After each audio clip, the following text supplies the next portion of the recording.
What's the only venomous animal on the planet that doesn't make its own venom? Here's a clue. It has 3 hearts pumping blue blood. It digests its food through its brain, has a bird-like beak, deadly saliva, weighs only 25 grams, is jet-powered, is a night dweller, can change colour, uses its body as a cape, has no bones, a tongue like drill, is a contortionist, and it has 8 arms.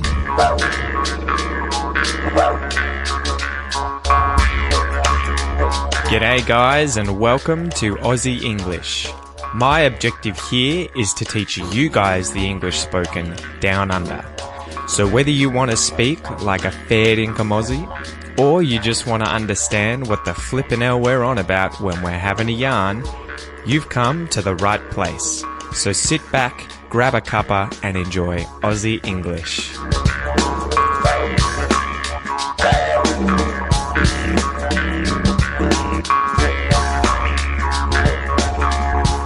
G'day you mob, how's it going? Welcome to this episode of the Aussie English Podcast, the number one podcast for anyone and everyone wanting to learn Australian English. So guys, welcome to 2019.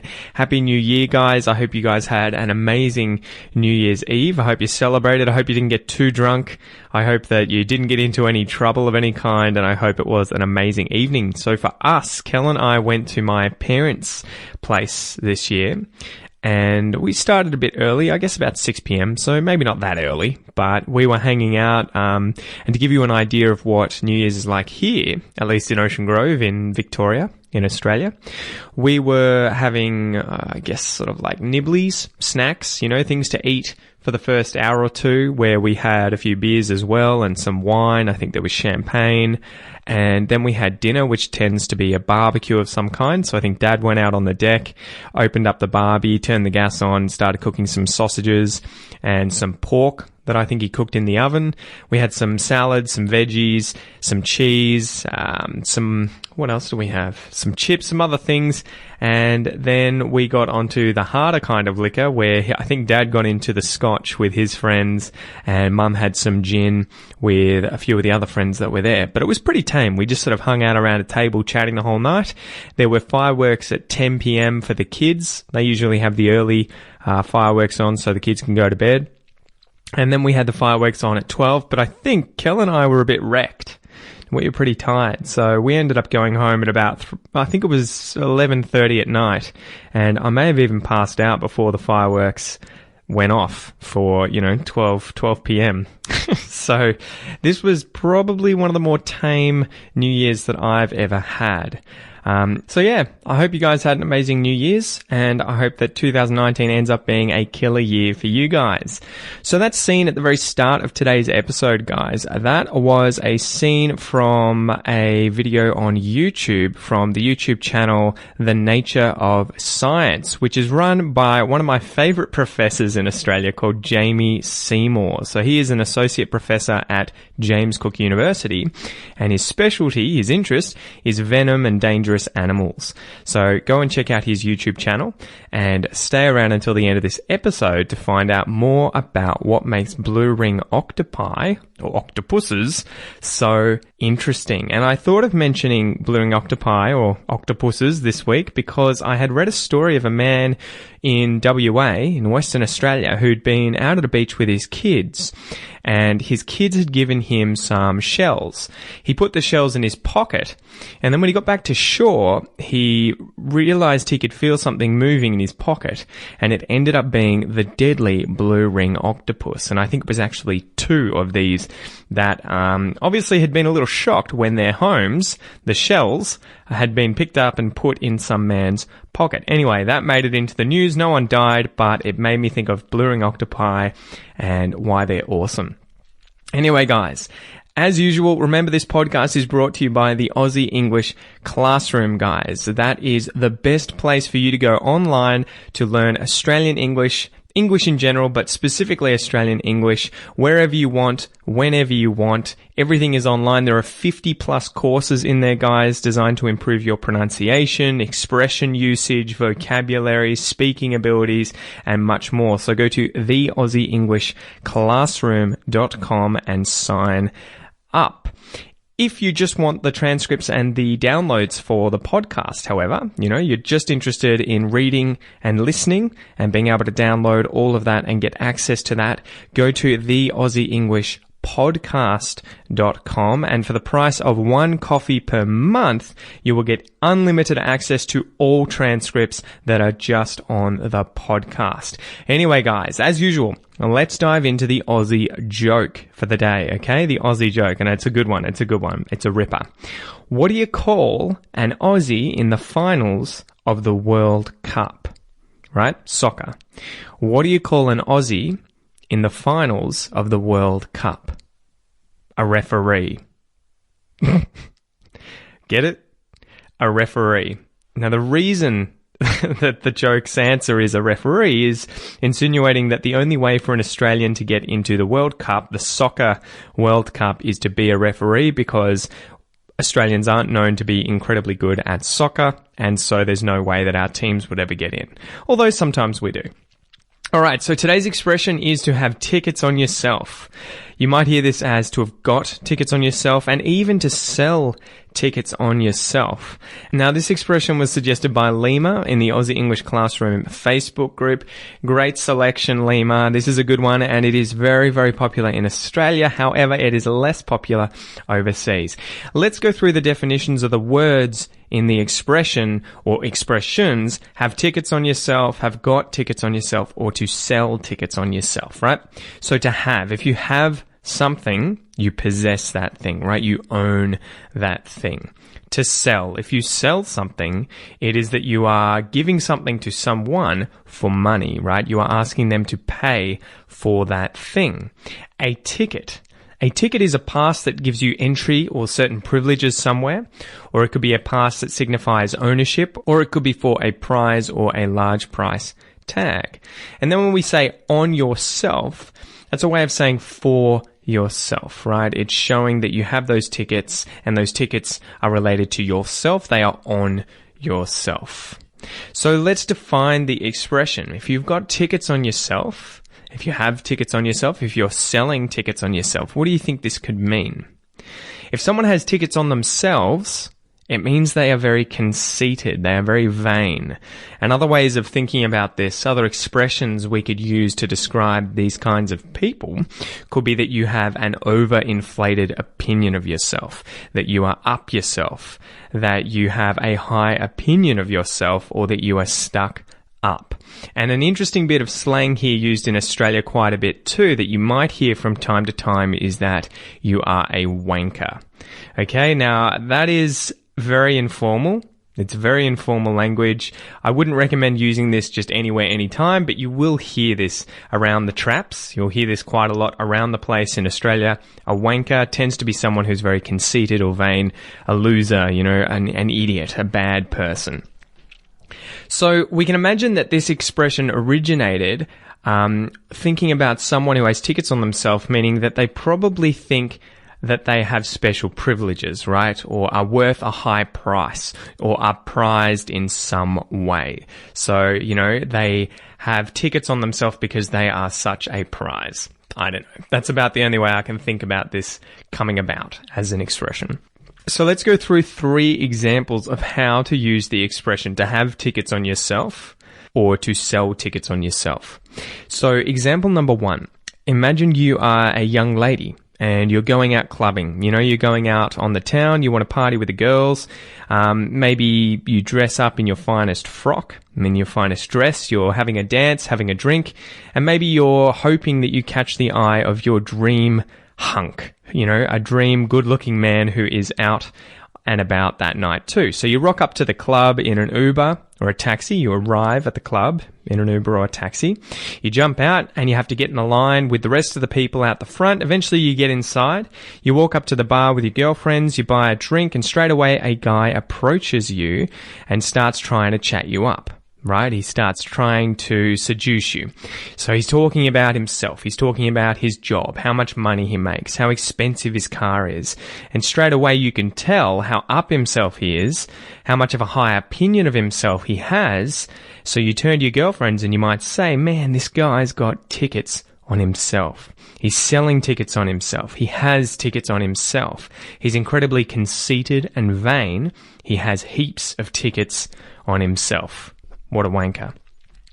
Number 2, you're going out with the family on Lygon Street in Melbourne. And this is a street in the centre of Melbourne, near the CBD, that is renowned for its Italian restaurants and ice cream stores, among other things. So it's incredibly renowned for also having a number of rich men who drive down the street in expensive cars, such as things like Ferraris, Lamborghinis, Porsches, Maseratis.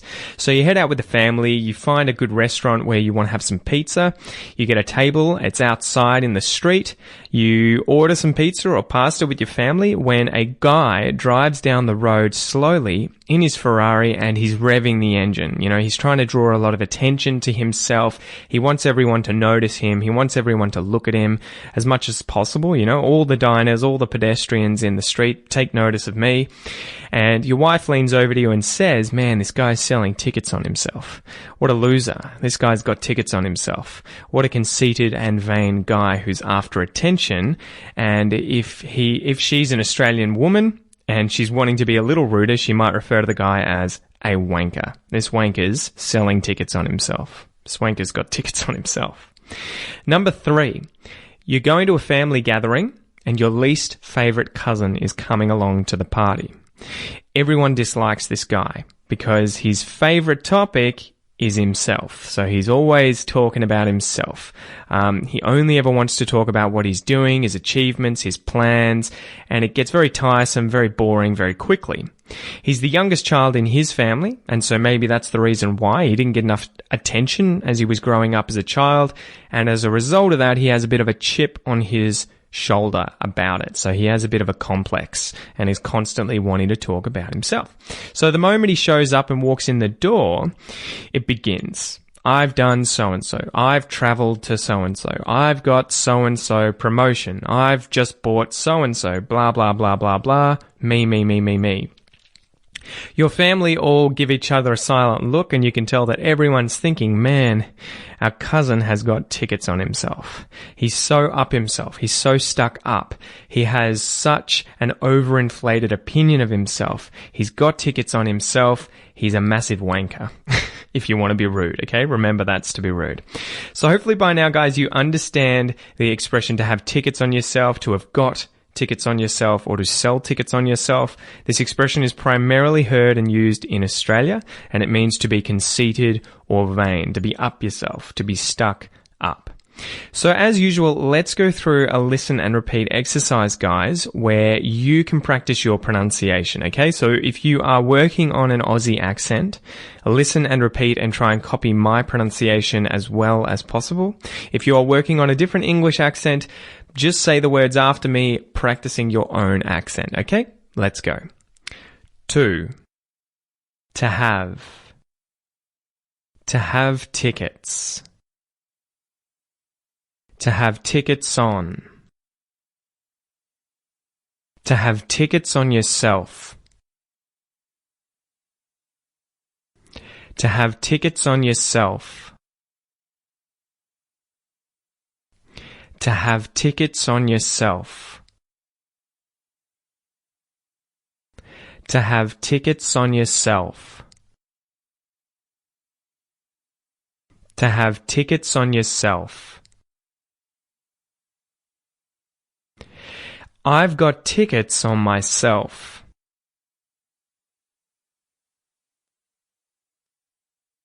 You've got tickets on yourself.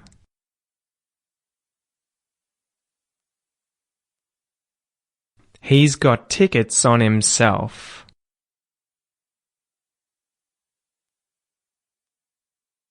She's got tickets on herself.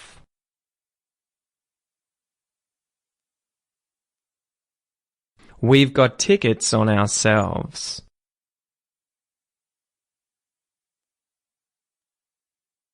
They've got tickets on themselves.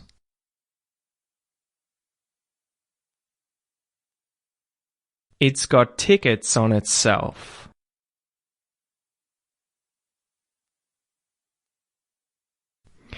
Good job, guys. Remember, if you would like to get all the bonus content for this episode, including a bunch of videos showing you things like vocab, other expressions used in this episode, as well as walking you through this pronunciation exercise to help you sound much more like a native speaker, go to theaussieenglishclassroom.com, sign up and give it a go for $1 for your first 30 days.